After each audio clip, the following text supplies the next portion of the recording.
नमस्कार, मी गणेश आचवल स्वामी कृपा क्रिएशन्स या यूट्यूब चॅनलमध्ये तुम्हा सर्वांचं मनपूर्वक स्वागत करतो. मित्रांनो, असं म्हणतात ना की काही गोष्टी या विधिलिखित असतात आणि आपण म्हणत असतो की आपल्या नशिबी ते असतं जे लिहून ठेवलेलं आहे.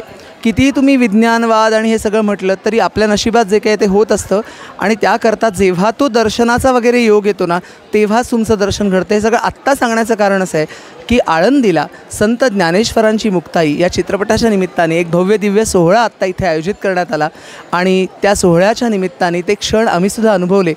खरोखरच निःशब्द करणारा असा तो सगळा अनुभव होता, आध्यात्मिक अनुभूती होती.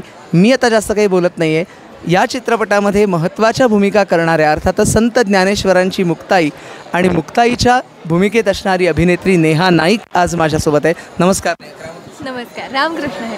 आणि अर्थातच निवृत्तीनाथांच्या भूमिकेत असणारा कलावंत अभिनेता अक्षय केळकर तो सुद्धा माझ्यासोबत आहे. नमस्कार अक्षय. नमस्कार. रामकृष्ण हरी.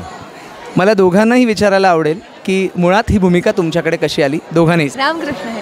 आणि अर्थातच निवृत्तीनाथांच्या भूमिकेत असणारा कलावंत अभिनेता अक्षय केळकर तो सुद्धा माझ्यासोबत आहे. नमस्कार अक्षय. नमस्कार. रामकृष्ण हरी. मला दोघांनाही विचारायला आवडेल की मुळात ही भूमिका तुमच्याकडे कशी आली? दोघांनीच.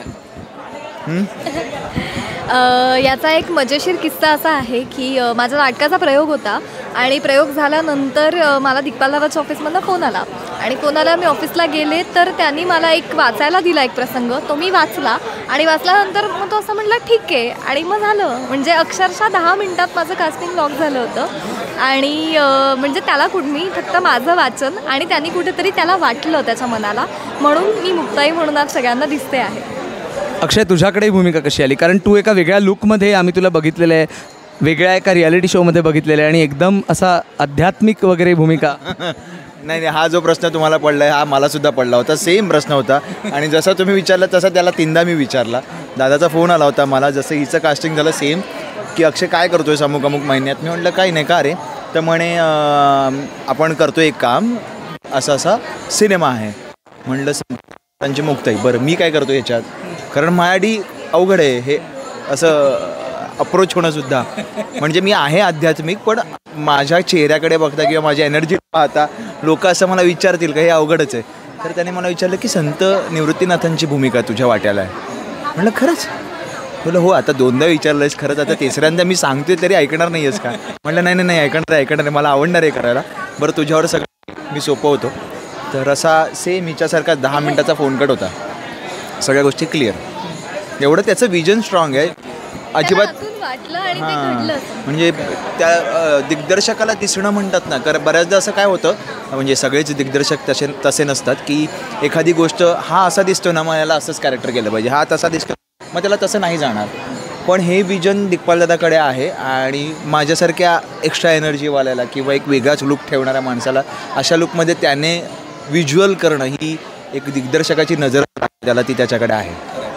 आहारामध्ये काही बदल केले होतेस ही भूमिका करताना? काही पथ्य पाळली होतीस? मुळात मी प्युअर व्हेज आहे आणि मी आहार किंवा आरोग्याच्या बाबतीत अगदीच सात्विक आहे. त्यामुळे चेहरा जरी तसं तुम्ही म्हणालात किंवा एनर्जी जरी म्हणाला नाही तसं मला म्हणायचं नव्हतं. पण एका रियालिटी शोमध्ये एकदम वेगळ्या जोशमध्ये बघितल्यानंतर एकदम निवृत्तीनाथ म्हटल्यानंतर मनामध्ये फक्त प्रश्न पडला होता. मी जसं प्लॅटफॉर्म आहे तसं परफॉर्म करतो.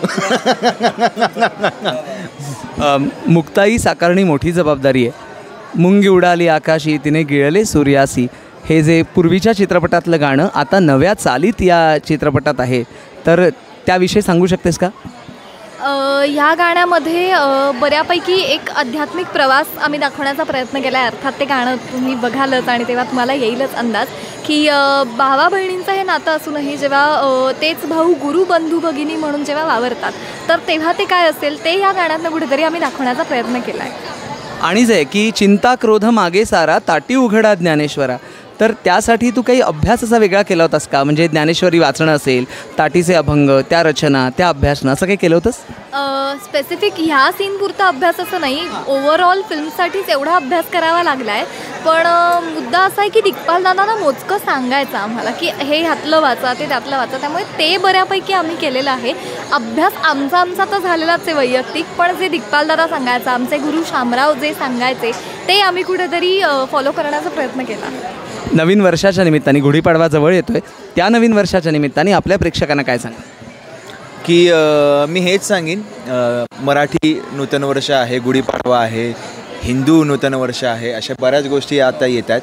नवीन सुरुवात करतो आहे. मी स्वतः केले. मला आठवते लहानपणी माझ्या आईने श्यामची आई किंवा संत ज्ञानेश्वर असे सिनेमे ब्लॅक अँड व्हाईटमध्ये दाखवले होते. मी प्रेक्षकांना सांगेन की तुम्ही तुमच्या पाल्याला यावेळी संत ज्ञानेश्वरांची मुक्ताई हा सिनेमा दाखवा.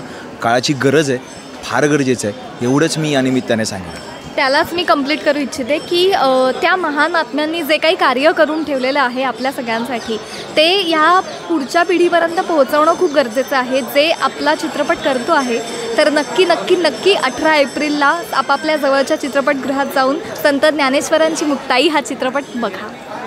तुम्हाला दोघांनाही खूप खूप शुभेच्छा.